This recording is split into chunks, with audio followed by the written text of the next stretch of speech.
Hey, good morning. This is Moms in Real Estate. I'm Angela Fazio, and I am so excited for our guest today, Tiffany Richison. She has so many accolades. I don't even know where to start. 40 under 40. She's been in the business for about 15 years, and she's on track to do 20 million this year. She's a fantastic woman of God, and I am so excited. So let's get started.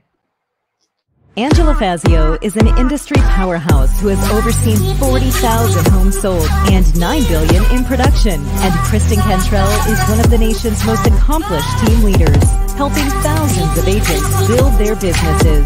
They are passionate about educating, encouraging, and empowering moms in real estate. Our next episode starts now. Hey, everyone.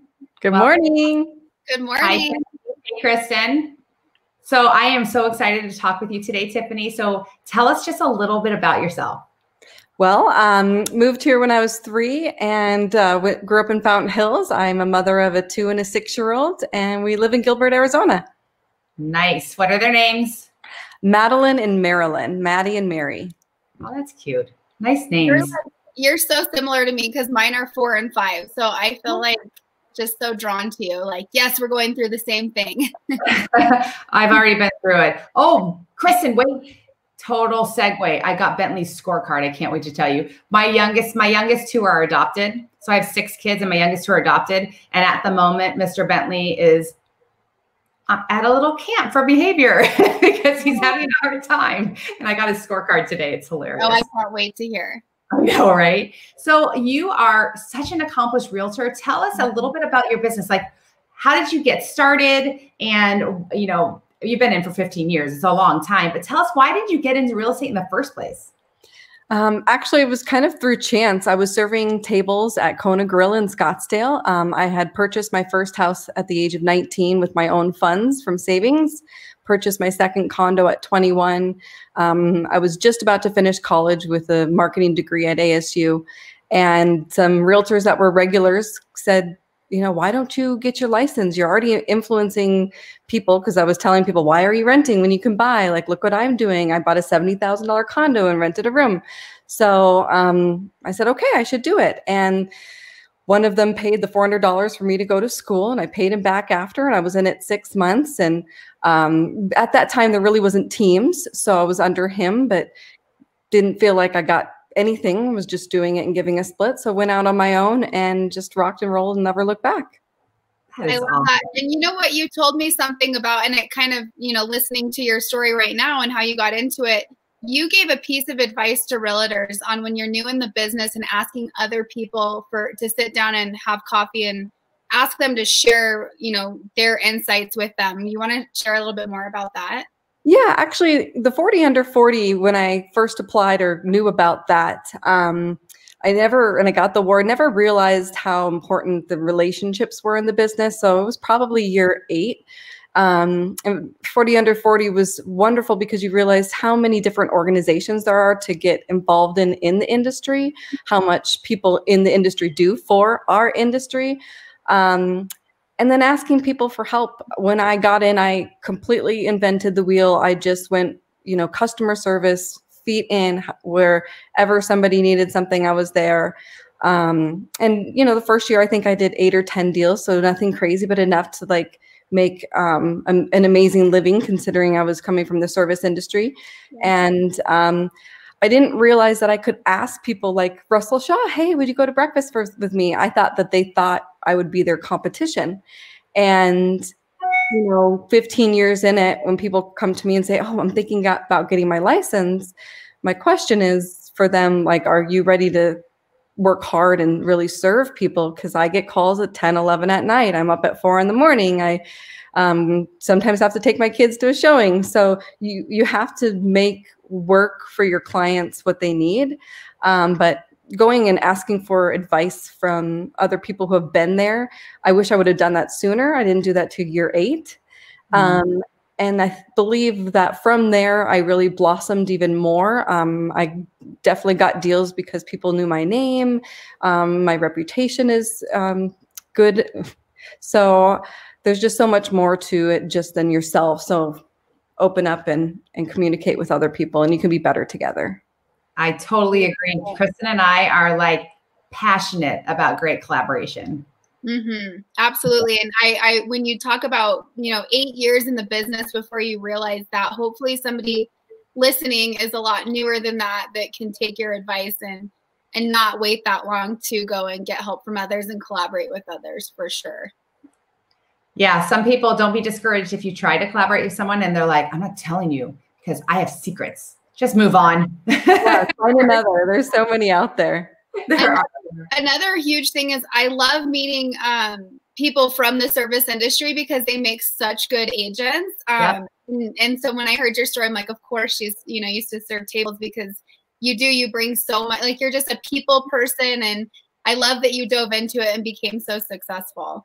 And I worked in different aspects of the serving, so all the way to the bar industry, to fine dining. So even when I went from the fine dining back to the bar, I took that knowledge with me. So I would wipe down the table before I put down the check, and all of that matters. And even today, I have to remind myself, like, okay, stay present in the moment, stay present in their excitement, because we do a lot behind the scenes that's stressful and they don't see. So just to be mindful of, okay, how's the service side of this looking? Is everybody excited and happy? And so there's so much that we do in our business. That's the truth. I recruit waiters and waitresses all the time into the industry, because if they are excellent at serving at a restaurant and like paying attention to the details and having good process and procedure, that totally translates. Waiters and waitresses and teachers too. A lot of teachers make great real estate agents. So true. So tell us about like, what has been, other than, I heard you say, which is such a pain point for so many real estate agents, it was true for me, this whole reinventing the wheel thing, right? But tell us about some other things that you had to overcome to get to the success you are today. Gosh, overcoming the success. Okay. That's a hard question. So I think, when my mom joined me 10 years ago, that was really helpful because the market had crashed and we started doing a lot more volume. So when I brought more people on with me and could divide up the work, at first I thought by giving away percentages, you're giving away money, but you can actually do more when you can be more places. So I think a challenge overcome is leverage.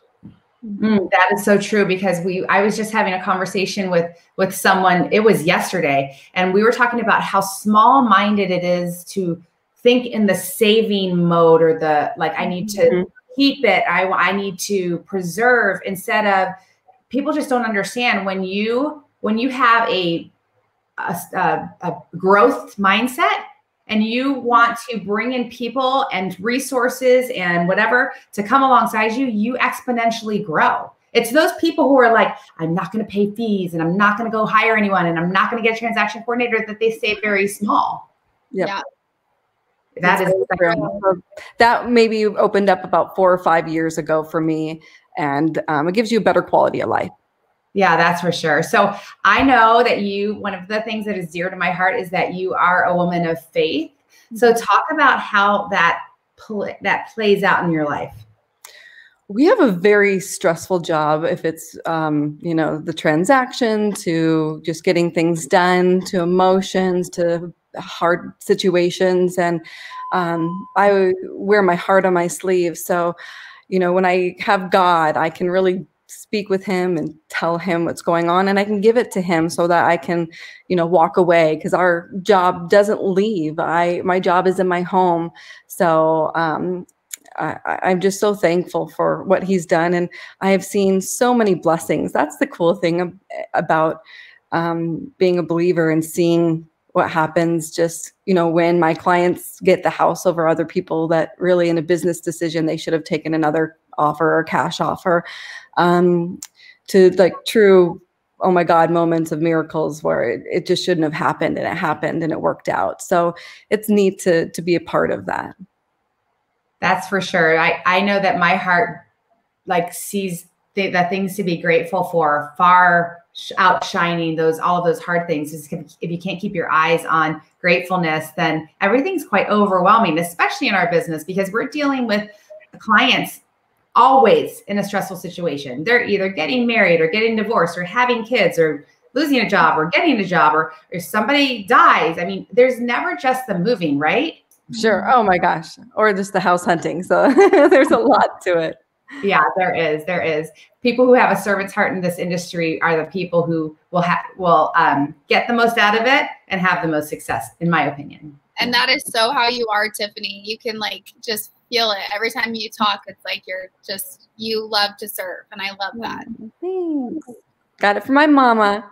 She's an angel on the earth if you ever meet her. Okay, one thing you skipped over when you were talking is when you bought your first home, you'd saved your own money. How did you do that? I need everyone to know. Oh my gosh. So my parents, I really owe it to all of them. They're amazing. When I was 15, I got a job at McDonald's and then worked at a bussing tables at a golf course, and I literally didn't spend my money. So my parents were always good savers and instilled in us good saving practices. So when I was 19, they found a house that was off market and said, Tiffany, you're going to buy this house. I'm like, it's a $240,000 house. I'm going to college. Like, really?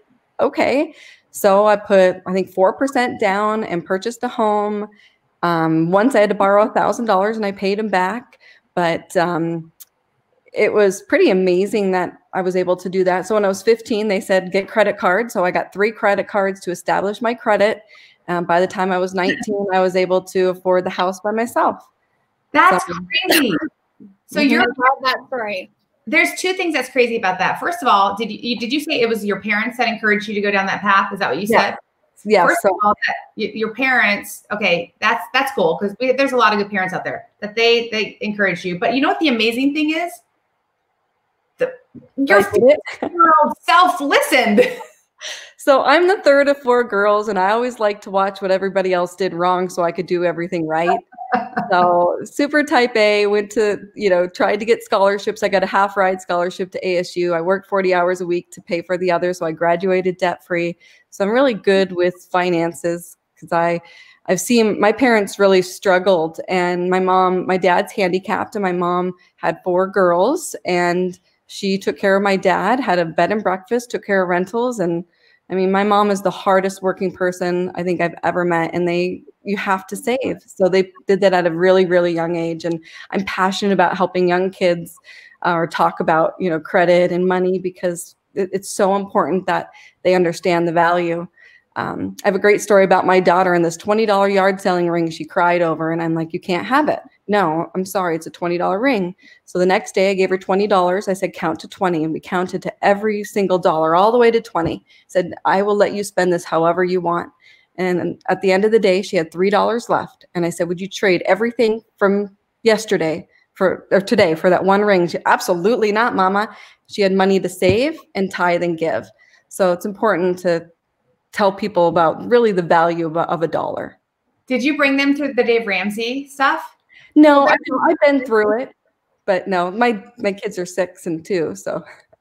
Yeah. Well, they have a little kid version. Oh, yeah? Yeah, they have a kid version. I tried to get my kids to go through it, and they were like not that excited at all. Although my son gets it in high school, he actually gets financial peace at high school, which I was like, ooh, finally. That's so cool. I think there needs to be more people that are passionate about teaching kids that because you don't learn it in school. And I mean, I didn't learn any of that until I was older at all. I learned from my mom. I mean, she didn't overtly say this is what you do, but we had no money. So I was very aware of how she worked and how she, whatever she did got right down deep inside me. So I was always really careful because I don't want to be broke. I am not afraid of money. I don't want to be broke ever again. Oh my gosh. That's awesome. Yeah. I mean, like, I think that, when you say you're passionate about giving back to kids and that, like teaching them that, like, do you go and like talk somewhere or what do you do? I did a few public speaking at like schools or volunteered in that way. I'm volunteering when I do give my time and talents. It's to ICANN, improving Chandler area neighborhoods. It's been kind of a weird year. So actually, I don't think I've done much of volunteering, but more just giving generously. I think it's been an odd year for everybody. Yeah, it has. So you have this big goal of getting to 20 million this year. Tell our audience, what are some of the things when you make your goals or when you're looking for new growth or whatever, what are some of the practical ways that you put things in place so that you have the best chance to reach that goal? So I know a lot of people have like procedures and that. I am a little bit more fly by the seat of my pants and run. But honestly, a little 3x5 card, I write the goals that I want. I want to have a baby this year. We haven't gotten there. I wanted to do 20 million and hire an assistant. So kind of those are the things that are my goals. And a lot of it, I believe, is just putting it out there. So 4 years ago, I was talking to my friend who does a lot more in production. And I was like, gosh, how do you do that? She's like, I just write higher goals. Because my goal was to do 10 million. I kept doing 10 million. She's like, you need to double your goal. I'm like, there's no way I can sell 20 million. There's no way. That's a lot. And she's like, just write it down. So, and then I was just more intentional. And when you start closing a few million in a month, you can see how it actually is possible. And then I just follow up a little bit more. But it was also a very tough year. It was a lot of work. So, you have to look at what costs. So that's where, okay, fine, we'll do more leveraging. And I have to focus on the quality of life. So first needs to be God, second needs to be my family, and then from there. So even though you make these goals, you have to truly continue to have the balance because you cannot put work first. We talk a lot about on this show balance and prioritizing and things like that. And we always get to that topic, always. Like, how do you prioritize and what's important to you and how do you spend your time? And I really think that one of the most valuable things that I've learned through talking to so many successful women is that, first of all, there's no such thing as perfect balance. That's a ridiculous notion. And to have the grace with yourself to know that there are seasons. God is first. Yes, my husband and my family are second. And yes, work goes under that. But there are some times where I have to allow work to be first for a minute, and that's okay as long as we get back to those places where we know that we have our priorities in order. What do you think about that? I completely agree. I've never had balance. I've never experienced perfect balance. And I don't even care if I never do. I think it's a farce. Well, in our industry, if you get slow for a few days, you're like, oh, nobody's called for 3 days. But then I'm like, who cares? Sit down and enjoy it. Nobody's calling. Oh my gosh. But you just get so used to it. So I think even at 38, we're somewhat addicted to our phones. So I'm like, okay, set it down. It's okay. Nothing's going to happen. But we get so used to looking at it all the time and being reactive and, doing all the file works that, we got to take a break from it. Yeah. Well, what advice can you give your listeners, whether it be about life or work or family, anything that you can just think, little words of wisdom that maybe you wish somebody would have told you or that you just know is really helpful? Well, what we had discussed earlier about definitely meeting with people that you admire and look up to. My new agents that start with me, I tell them to get involved in something that they're passionate about. It's amazing how many people I've met through the Lions Club where I volunteer, or my mom's group, Mother's a Preschooler, or my church. It could be absolutely anywhere, and you're always representing yourself. So just keep that in mind anywhere you are, that you are your business and the face of the business. But I think that people really need to start with being authentic and genuine, and people want to work with people they like. And when they trust you and know that you are going to do a great job and you have their best interest at heart, they'll continue to be loyal to you. That's so true. Well said. Well said. Very. So I want to thank you so much for sharing some stories in your life with us. And it's a pleasure to know you. Any last words, Miss Kristen? No, you were awesome. So happy to have you on. Thank you guys. Thank you guys for listening. Please tune in every week so you can learn from beautiful, wonderful women like Tiffany. Thank you guys. Bye.